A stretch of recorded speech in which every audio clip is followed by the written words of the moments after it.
हमारे आपके सामने ये स्वाभाविक प्रश्न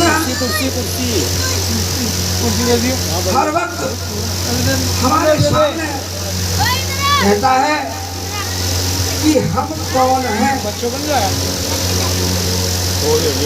साहब कहते हैं कि तुम हो कौन, कहाँ से आए, कहाँ है निज घर तेरा, यही कारण तुम भरमत बोलो तन तज कहाँ बसेगा। साहब कहते हैं बना अपना बनानी आती है कि मैं कौन हूँ, कहाँ से आया हूँ और कहाँ जाना है। नियम रखने की नहीं समझ आइए। जब तक आ जाइए इस प्रश्न का हमें जवाब नहीं मिल जाता, उत्तर नहीं मिल जाता, तब तक हम सभी प्राणी भयभीत, चिंतित, शोकग्रस्त और भटकते रहते हैं। अब बात यह है,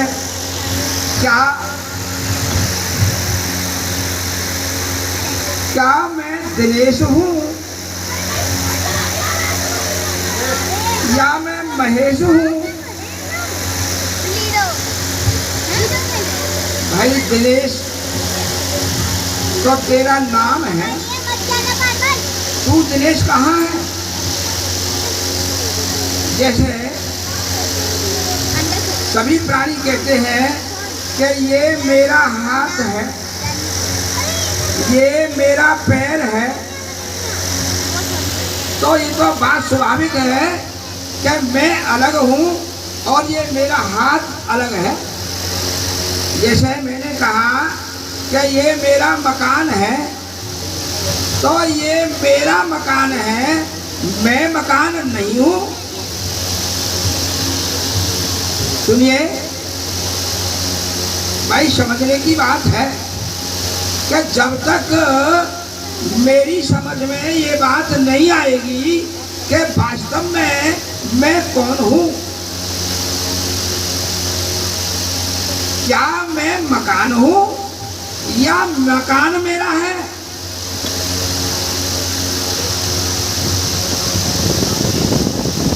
हमने कहा ये गाड़ी मेरी है, तो क्या मैं गाड़ी हूँ या मेरी गाड़ी है।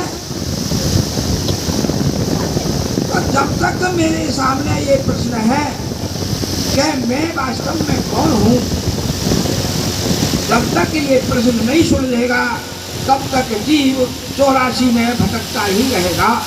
रामायण कहती है, गोस्वामी जी कहते हैं कि बिनु जाने प्रतीत न होई, बिनु प्रतीत प्रीत नहीं होई, बिनु प्रीत भक्ति जड़ाई। जैसे खगपत जल के चिकनाई।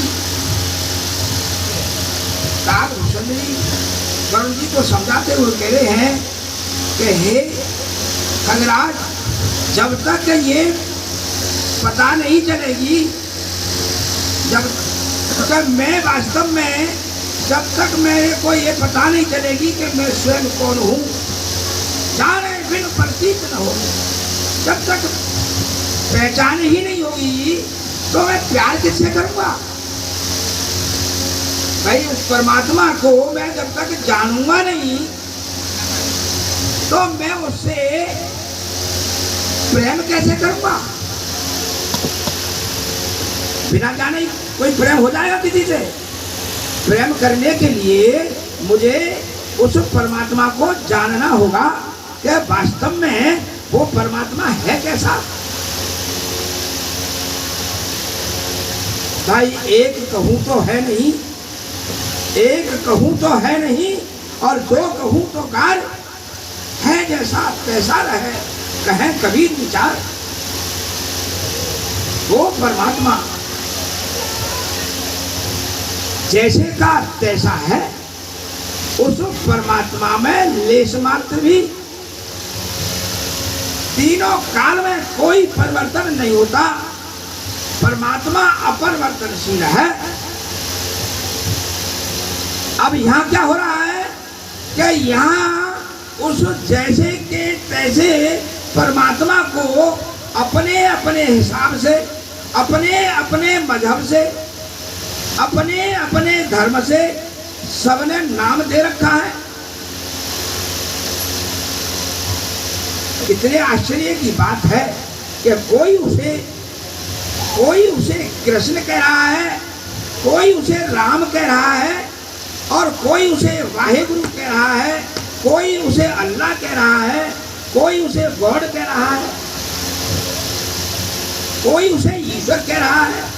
लेकिन वास्तव में सच तो ये है कि ये सब जितने भरी भी अभी हमने नाम लिए हैं, ये सब उस परमात्मा की ओर इशारा कर रहे हैं। ये उस परमात्मा से है, परमात्मा इनसे नहीं है। क्योंकि वो जैसे का तैसा है, उसको कोई नाम नहीं दिया जा सकता। वो अक्षरातीत है,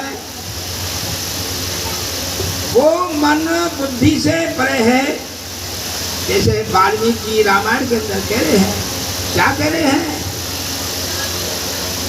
राम स्वरूप तुम्हार वचन अगोचर बुद्धि परा, अवगत अकथ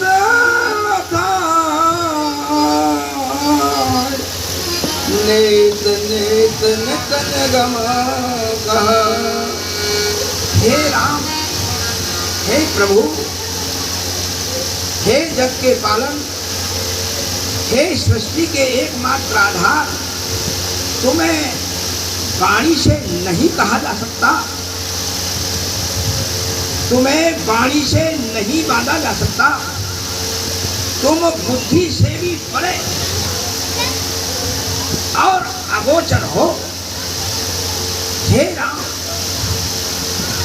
तुम अवगत अखत और अथाह हो, और वेद तुमको नेत नेत कहकर वंदना करते हैं।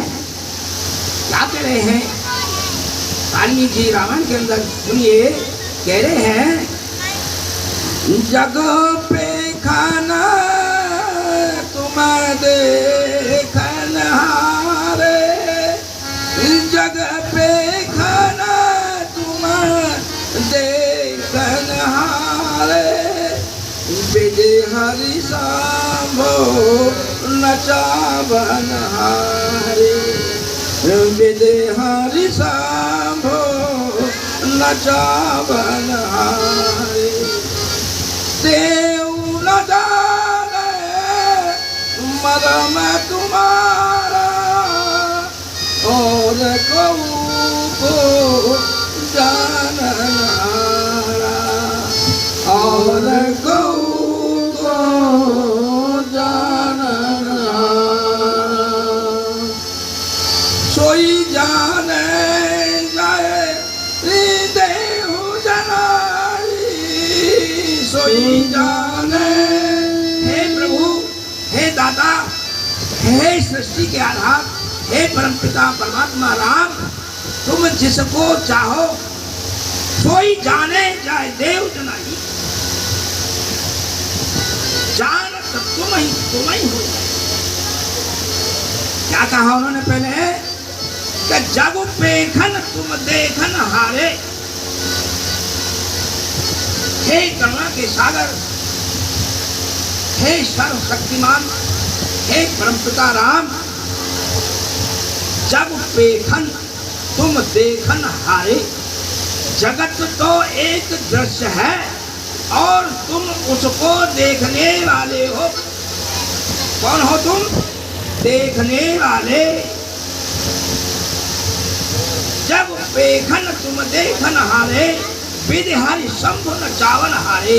और ब्रह्मा विष्णु महेश को भी आप नचाने वाले हो, क्योंकि आप अक्षरातीत हो, आप बुद्धि से परे हो, आपको बुद्धि कंट्रोल नहीं कर सकती, आप बुद्धि से परे हो। और क्या कह रहे हैं, देव न जाने मर्मत तुम्हारा, देव तीनों, ये तीनों ब्रह्मा विष्णु महेश तुम्हारे मर्म को नहीं जान सकते प्रभु, और गौ को जानहारा, और तुमको कौन जान सकता है। लेकिन सोई जाने जाए देव जनाई, जानत तुम ही हो जाए, सोई जाने जाए देव जनाई। केवल मात्र वही जान सकता है जिसको तुम जना दो, जिस पर तुम कृपा कर दो, वही तुम्हें जान सकता है। और जानत तुम ही हो, तुम्हें जानने मात्र से ही और वो तुम ही हो जाता है। तुम में और जानने वाले में कोई लेश मात्र फर्क नहीं होता। कोई जाने जाए,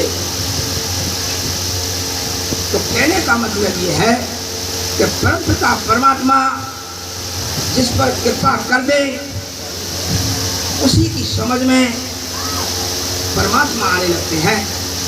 जैसे कहा कि मोय तोय तोय मोय, मोय तोय तोय मोय, अंतर कैसा कनक कटित जल तरंग जैसा।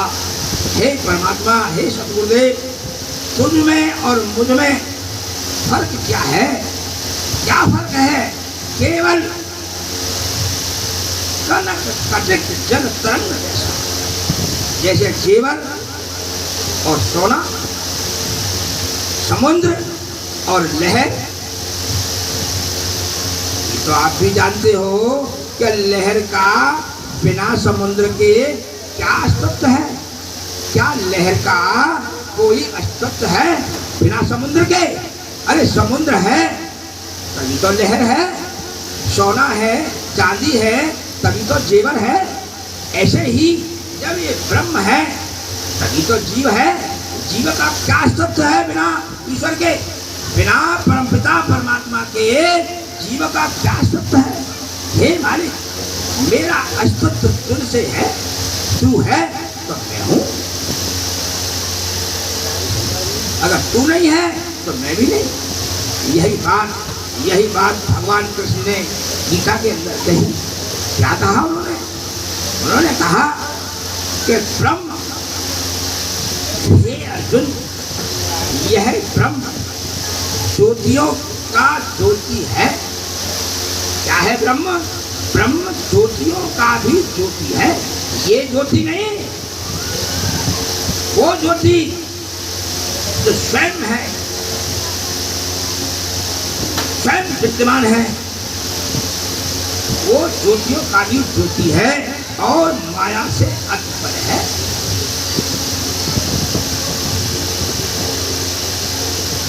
हे अर्जुन, वो परमात्मा बोध स्वरूप। क्या है वो परमात्मा? वो परमात्मा बोध स्वरूप और जानने के योग्य है।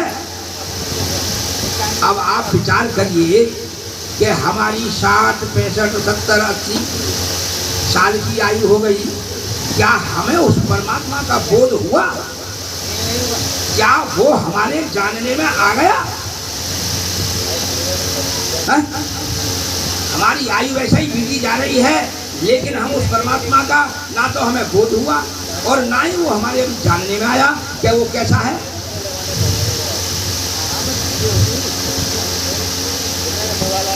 तो भाई बिन विश्वास भगत नहीं, जय बिन द्रवही न राम, और राम कृपा बिन सपने, राम कृपा बिन सपने जीवन ले विश्राम। बिना भगवान राम की कृपा के, बिना उस दाता की कृपा के हम भटकते ही रहेंगे, विश्राम अवस्था में आ ही नहीं सकते। क्योंकि विश्राम अवस्था में आने के लिए उसकी कृपा, उसकी दया की जरूरत है। गोस्वामी जी कहते हैं, क्या कह रहे हैं गोस्वामी जी कि जाकी कृपा लवलेश दे। देखो बहुत गहरी बात कह रहे हैं गोस्वामी जी कि जाकी कृपा लवलेश दे मति मंद तुलसीदास हूँ, पायो परम विश्राम, पायो परम विश्राम, राम समान प्रभु नहीं कहूँ। मैंने उस राम की कृपा से, मैं उस राम की कृपा से ही मतिमंद तुलसीदास, यानी मैं मतिमंद जो भी हूँ मैं उसी की कृपा से हूँ और उसी की ही कृपा से मैंने परम विश्राम। यही बात कबीर साहब कहते हैं क्या कहे कबीर उनमुनी रहनी सो प्रगट कर गाई, सुख दुख से परे परम पद तामे रहा समाई। अब मैं उस परम पद में लय रहता हूँ, उस परम पद में बेसुध रहता हूँ, आनंद मग्न रहता हूँ। तो कहने का मतलब ये है कि भाई बड़े भाग्य मानुष तन पावा, सुर दुर्लभ सदग्रंथन का भा। भाई ये देव, ये मनुष्य शरीर जीव को मिलना कोई इतनी सरल बात नहीं है, इतना सहज नहीं है। 84 लाख योनियों में भटकते देखो, 84 लाख योनियों में वो मरते हैं, उसके मरते हैं, असहनीय दुख को सहन करता है कि तब कहीं जाके 84 लाख योनि के बाद ये देव दुर्लभ तन जीव को मिलता है। लेकिन जीव को मिल तो गया, लेकिन जीव करता रहा है, जरा विचार तो करिए। जब तक हम विचारेंगे नहीं और वैसे ही जीवन जीते रहेंगे तो ये क्रिया हमारे साथ में लगी रहेगी। जन्म मरण लगा रहे। इसलिए हमें विचार करना चाहिए कि ये देव दुर्लभ तन देखो, कब हो कर करुणा न देही देत ईश्वर ने, उस परम पिता परमात्मा ने असीम कृपा करके इस थोड़े जीव को मनुष्य शरीर दे दिया है, जिसे शरीर को देवी देवता भी तरसते हैं। बड़े बड़े देवी देवता इस देव दुर्लभ तन को, इस मनुष्य शरीर को तरसते हैं। क्यों? कि मनुष्य शरीर में, जैसे हमने पहले कहा कि भाई मैं कौन हूँ, जब तक ये मेरी बुद्धि इस शरीर के रहते हुए, जब तक मेरी ये उलझन इस शरीर के रहते हुए नहीं सुलझेगी कि मैं कौन हूँ, मेरा अस्तित्व क्या है, मेरा वजूद क्या है, मेरा स्वरूप क्या है, मेरी सच्चाई क्या है, इस शरीर के रहते हुए जब तक मैं इस बात को नहीं जान लूंगा तब तक अनंत दुख, अनंत 84 लाख योनियों में मैं भटकता रहूंगा। 84 भ्रमदियां, गुरु नानक कहते हैं कि 184 भ्रमदियां मानुष जन्म पायो, कहे नानक नाम संभाल सो दिन नेड़े आयो। कि अरे बाबरे 84 लाख योनियों में भटकते देख, 84 लाख योनियों में तेरे मरे तू मरा, हारी है, बीमारी है, असहनीय दुख तेने सहन किया। अब आकर तेरे को ये देव दुर्लभ तन मिल ही गया तो बाबरे क्यों नहीं परमात्मा का ध्यान करता, क्यों नहीं उस दयालु के बारे में सोचता, क्यों नहीं उसकी खोज करता, क्यों नहीं उसमें विश्राम पाने का प्रयत्न करता। तेरे को क्या हो गया भाई? तो कहने का मतलब ये है कि इस देव दुर्लभ तन का जो आज हमारे पास है, देखो सभी संत महापुरुष इस बात पर जोर देते हैं कि इस शरीर की क्षमता, इस शरीर की विशेषता, इस शरीर की योग्यता को जान। ये बड़ा महत्वपूर्ण जीव को अवसर है। जीव को इस 84 लाख योनियों से उद्धार होने का एक बहुत बड़ा अवसर है। यही बात भगवान कृष्ण समझा रहे हैं कि हे अर्जुन, यह ब्रह्म ज्योतियों का ज्योति और माया से अतपरे बोध स्वरूप और जानने योग्य है, और तत्व ज्ञान से प्राप्त होता है, और सबके हृदय में वो परमपिता परमात्मा सबके हृदय में वास करता है। कौन कह रहा है? ये भगवान कृष्ण कह रहे हैं कि वो परमात्मा सबके हृदय में वास करता है और तत्व ज्ञान के माध्यम से जाना जा सकता है, और वो बोध स्वरूप है और जानने योग्य है। खाली मानने योग्य नहीं, जानने योग्य है। उसे प्राणी जान सकता है, उसे मनुष्य जान सकता है। भगवान कह रहे हैं कि हे अर्जुन, जो पुरुष और प्रकृति को, हे अर्जुन, पुरुष यही बात है, गीता की बात है, भगवान कृष्ण की बात है, तो हमें सुनना तो चाहिए ही, हमें समझना तो चाहिए ही, क्योंकि वो हमारे एकमात्र आधार है। वो बहुत दयालु है, हम हैं, वो तो हमारी तरफ देख रहे हैं, लेकिन हम माया की तरफ देख रहे हैं, हम तेरे मेरे की तरफ देख रहे हैं, हम अपने पराई की तरफ देख रहे हैं, और जो हमारी नहीं है, जो वास्तव में हमारी नहीं है, उस पे हम कब्जा जमाए बैठे हैं, उसको हम कसकर पकड़ के बैठे हैं, और जो हमारी है उधर तो हमारा ध्यान भी नहीं है भैया। बात बन जाएगी, ऐसे बात बन जाएगी। अरे जो हमारी नहीं है उसको कसकर पकड़ के बैठा है ये भोला जी, और जो हमारा है उधर ध्यान नहीं होगा, कावड़े की तरह देख रहा उधर। तभी तो कहा है, सो जाने जाए देव जनाए। यहाँ पर परमात्मा की कृपा हो जाती है, वो जीव उसकी ओर मुड़ जाता है। और भाई सच तो यही है कि जिस पर उसकी कृपा नहीं है वो तो मोह माया में ही लगा रहता है, तेरे मेरे में लगा रहता है, अपने पराई में लगा रहता है, लड़ने झगड़ने में बिता देता है शरीर, जबकि ये बेहद दुर्लभ है। तो भगवान कृष्ण क्या कह रहे हैं? हे अर्जुन, जो पुरुष और प्रकृति को तत्व से जान लेता है, किसको? पुरुष और प्रकृति को जो तत्व से जान लेता है,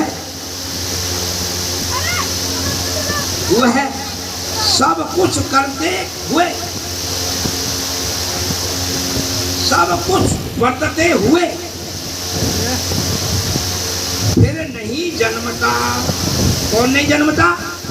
कि जो पुरुष और प्रकृति को तत्व से जान लेता है वो फिर नहीं जन्मता। सब कुछ करते हुए भी फिर नहीं जन्मता, अर्थात वो जन्म मरण से मुक्त हो जाता है। कौन हो जाता है? जो तत्व से जान लेता है। किसको?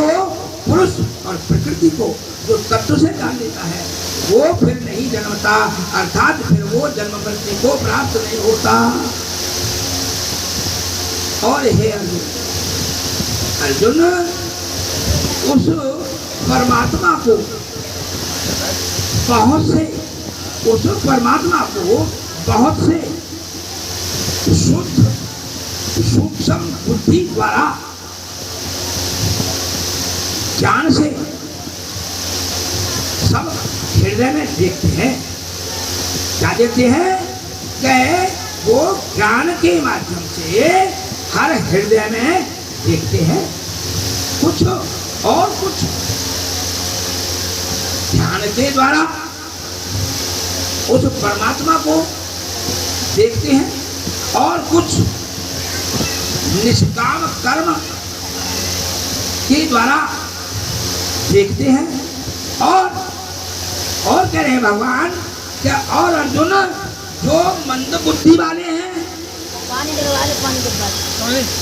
जिनकी बुद्धि में नहीं आता है वो परमात्मा, जो मंदबुद्धि छोटी बुद्धि वाले हैं वो परम तत्व को जानने वाले ज्ञानियों से सुनकर समझकर उसकी साधना करते हैं और जन्म मृत्यु रूप। चलो बहुत गहरी बात कह रहे हैं भगवान। अब तुम भगवान की ना मानो तो फिर क्या कहा जाए। भगवान कह रहे हैं कि हे अर्जुन, इस मृत्यु रूप संसार समुद्र से निसंदेह तर जाते हैं कौन?